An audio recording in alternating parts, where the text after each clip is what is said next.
Hello and welcome to this special PM show on the latest Airfix release. Yes, we've got our grubby little mitts on at last, the 72nd scale Wessex.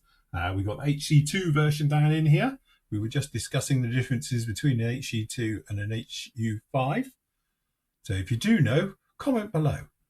Because looking at it, I can't see the difference. I think it's Windows. And there's probably Windows? other subtle differences, but yeah, I've got my book here. Look, my Super Wessex book, and I was having a look, and there is differences. Like I say, without a bit more research, it's hard to tell off Phil's 30-second one to 7-second as well. We've been looking at this one. So this is the old Fly one that I did many years ago. So and this is a 5. So yeah. If it is a 5. Or is it if a 2? It is a 5, is it a 2? Yeah, this is it. I don't know. That's the strange thing to it. Yeah, like, could be. Who knows? But no. Anyway, we have. I've done a review of this, which you'll be seeing up shortly, as well. And looking through the parts, I have to say I'm blown away. Got to be, I think, Airfix's finest kit to date. And that's no exaggeration, because honestly, the detail that's in this kit is what you would probably expect on a better 148 scale. You know, definitely. It's got the options, obviously, for the actual to be folded up. So it's got a tail brake into it, which is very nicely detailed as well. We've got the rotary wing fold set for the rotors as well, and they fold back. Again, nice touch with it as well. You've got both sets of blades. So you've got one with a little bit of dihedral. Negative dihedral on the actual blades for a bit of weight for forward, and then obviously you've got normal ones as well, so when they're on their edge, folded back as well. So a nice touch. Most kits you just get one blade and bend whichever one you want to do it with, if you get both in there. But again, to get a kit that comes with a tail brake and a rotor fold in the box, it's like part of your out of the box build, is really something. Very nice as well. The instructions, again, Airfix instructions, I have to say, they are absolutely beautiful. They, just the way that they do them these days, it's not like you're being patronized, but it does point out things that are very, easy to sort of overlook or miss. Point in fact, when we're down in here, it's talking about not only just cutting, but also sanding back, because these sprue attachment points protrude in. So if you cut them across here 90, you're still going to be left with a tab. So you need to sand that as well. And it is pointing those out. So it's little options like it on this kit. Very nice. But if you are, a returnee to the hobby and something like that, they're almost idiot proof, to the point with, what we're all like, and I'm guilty as everyone. Instructions are optional. I know best because, hey, I'm a modeler and been doing it so long. And then I go like, oh, bugger, I've done it wrong, and have to pry it all apart and all the rest of it. So from that point of view, I think it is really nice. Also, the way that the instructions, the way they're laid out, the way they show you the differences for the difference if you're doing it with the actual tail brake and the rotors folded. Very simple, easy to follow right the way through. But it just seems to be that their instructions just keep getting better and better as time goes on with all of them. So again, helicopters can be a little bit more complex, can't they, than normal kits, because it's not just 2 wings going on there. You've got lots of delicate sticky out bits and all the rest of it, but the instructions do go right the way through it. So yes, I'm impressed. It's a Wessex, isn't it? That was to be fair, when Airfix announced the 25 releases or 2025 releases, the Wessex was the one that stood out for me. The Stalwart was up there because that's different armor, but actually sort of kit wise for me, it was the Wessex, because I just like the helicopter. I don't know why. It's just one of them. I like the shape and everything to do with a Wessex. Like I say, I've not long finished one, nearly finished one until I lost the rotor, tail rotor, is the Italeri one. And again, being the HC2 as well, just having a quick flick through the old book, there's so many different schemes as well, and I think Extra Decal have bought a sheet out with, different versions you can do, different camos, and, so, but again, for what you get in the box for the price, I think it's actually a bit of a bargain, to be honest. Absolutely. And that is the thing, like we've got it up on ours at the moment at just like 22 quid. For what you get, and also the technical side of it, 22 quid if it's a helicopter would be really, really nice. But again, because you have got down in here some really, really nice details, like for instance, the cockpit is beautifully done. The way that you've actually got the center console, the overhead panels, it's beautifully rendered. You've got all the switches and dials and all the toggles and things in there that you love about helicopters. They're all in there, which is really, really nice with it. The instrument panel, you've got two types. You've got a flat one if you're just going to put the decal onto it, or you've got obviously the one, because obviously you get the decal, which again is a really nice touch with it.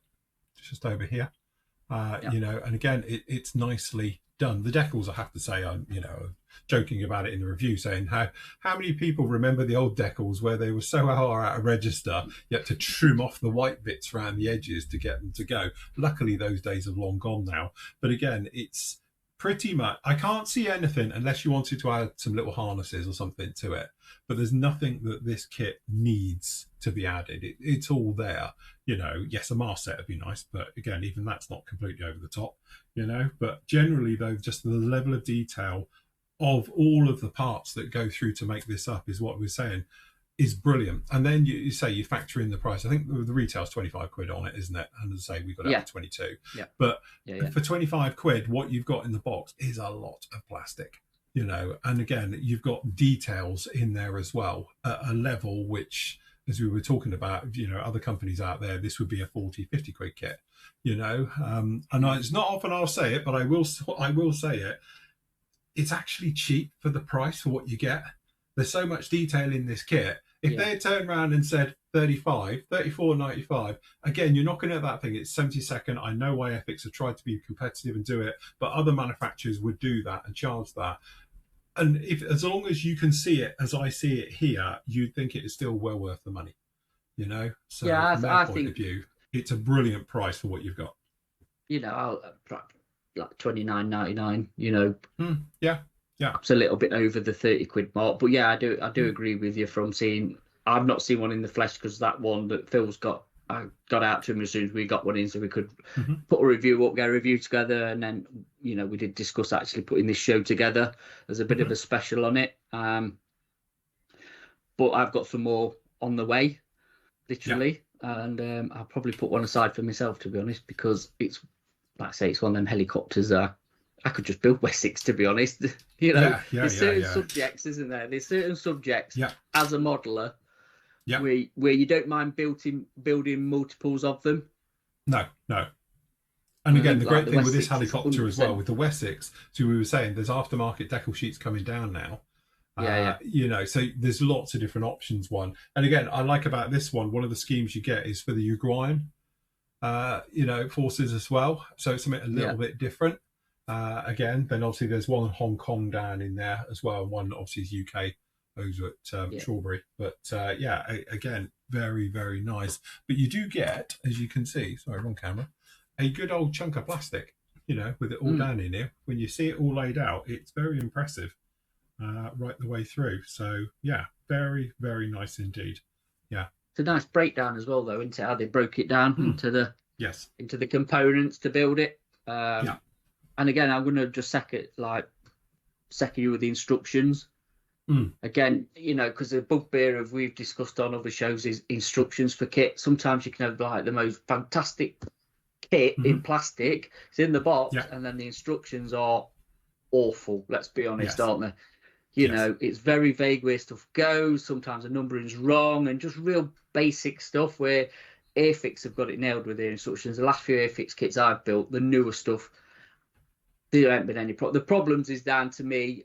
Not like you've said, not reading the instructions through before you start. You're just straight in there, and then it's like, oh, I should have drilled that all out, or that should have been for this version or whatever. So the only thing I will say is read the instructions and decide which version you're doing, whether you're doing the folded rotor and folded tail or the not, because you're going to have. But it's like you said, they're pretty foolproof on what's what, aren't they? You know what I mean? What you need to do and where you need to do it. So. Again, I wish a lot of other companies would follow suit with the way they do their instructions. We're not. I wouldn't say definitely not Airfix fanboys, are we? We have criticised them. There is, they're definitely not. without their issues, shall we say, in other aspects. But when they do get it right, to me, they do get it right. A good 10 out of 10. Following that one, this kit has got, again, and we're just going from what we've been told, mainly through the Flory family, obviously on the forum, and there has been some short shots on the clear parts, right on the main canopy as well. Mine hasn't, and I haven't. I've got one break in mine, which is obviously, again, it's a small bugbear of mine, but when you chuck it all in one bag, packaging issue, it's the packaging issue again. And again, I know, you get people and it's like, well, it's nice because it's not a ton of plastic and we bin it, but in sometimes the classic example with this one is a very fine cabling, I think it is, or something, and one of them's been snapped, and it's broken it in the middle, but luckily it's still attached on both sprues, so it wouldn't be rocket science just to like bend it back down, re-glue it with a little bit of liquid, let it dry overnight, and then cut it, you'll be good to go. That's my only bugbear to it, down in there. But we have had, and I've had, obviously members have been sending me photos of theirs with the clear parts, and they've either got a short shot into it or they're just mullered as well. And there's a couple of short shots on the parts as well. Again, that does seem to be just it's my only bugbear with this kit, as far as I'm concerned, without building it. That is that apparently there is short shots in there, and again, we've spoken about it on other shows. It just seems to be Airfix's Achilles heel. They bring out these fantastic kits which go together, beautifully done, and all the rest of it, but it's let down by quality control. It? Yeah, it's quality control. Quality control has just failed basically, I think, everywhere.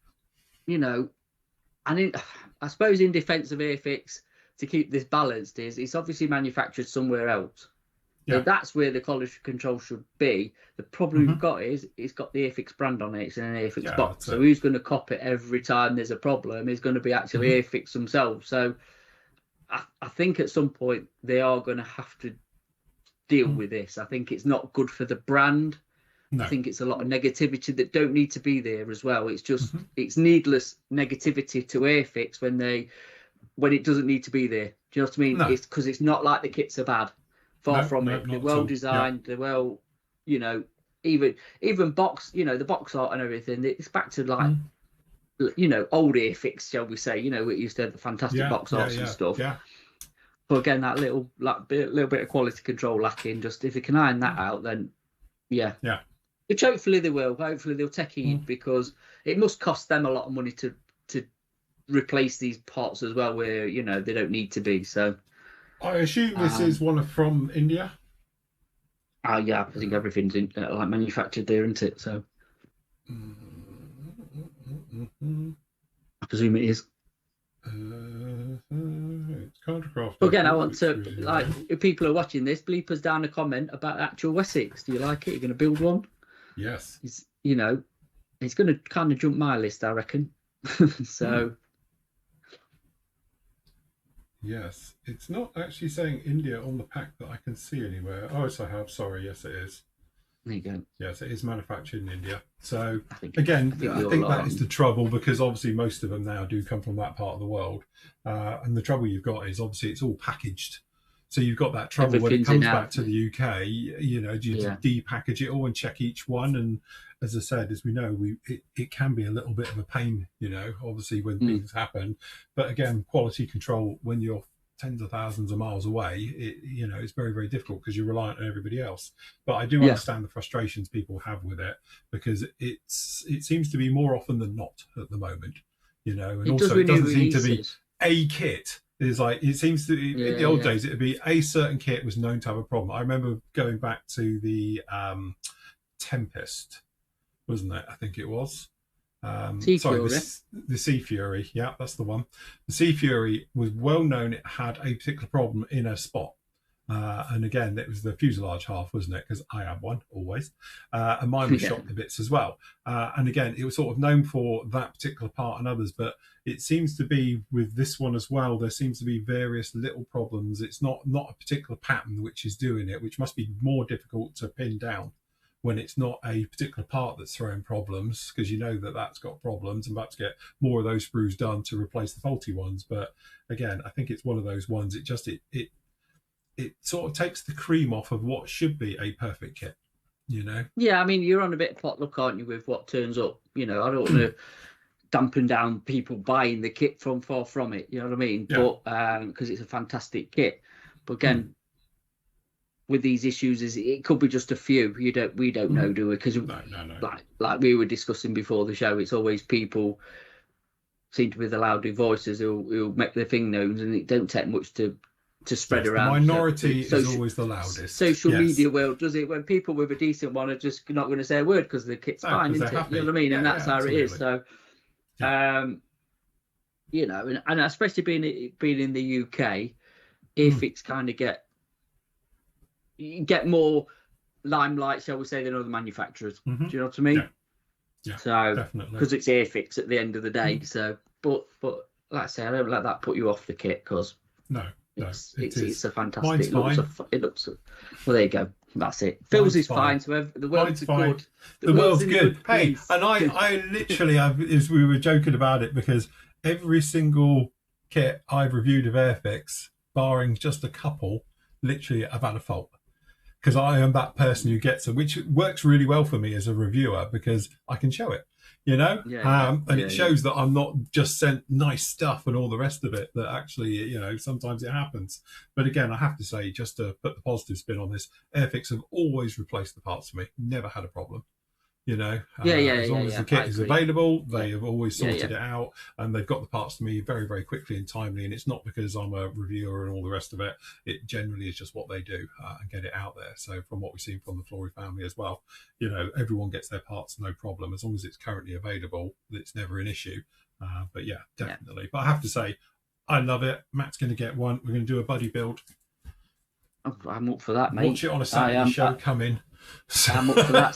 Saturday mornings, absolutely. We could do it. Winter's coming. Modelling season is here. This is it. Yeah, it's raining and horrible and all the rest of it. Bring it on. And also the thing is, it's a really, I think, an interesting and nice kit. You've got loads of detail with it as well. So it's definitely one of those. Even if you're not into helicopters, this one I can honestly say, have a go at it. You know, like we were saying about with other builds I've been doing recently, that there's certain ones that come along and you're like, you know, even if it's not your genre or something you're not into, or perhaps you don't build something second, this is one of those kits you should have a go at because you'll be delighted with the results. I think you'll be very happy with how it comes out. And again, from a painting and weathering point of view, it's a helicopter. They're interesting. You can do anything to those. You can have them factory fresh or literally looking like a tank. Yeah. You know? Yeah. You can. Even these, to be honest with you, there's loads of museums and stuff in various states of decay or restoration, which way you want to look at it. So there's a website I found called Demobbed UK, I think. Yeah. It's something like that. And I'm thinking put a link in anyway, and it's a website and you can put Wessex. There's all stuff, you know, ex-military stuff in different, like I say, states. And there's some brilliant reference pictures on there you can look at. And there's loads of Wessex from every mark of Wessex as well, I think. So, it's something to whet the appetite to like I say, get out the weathering gear and or just do a bright yellow one.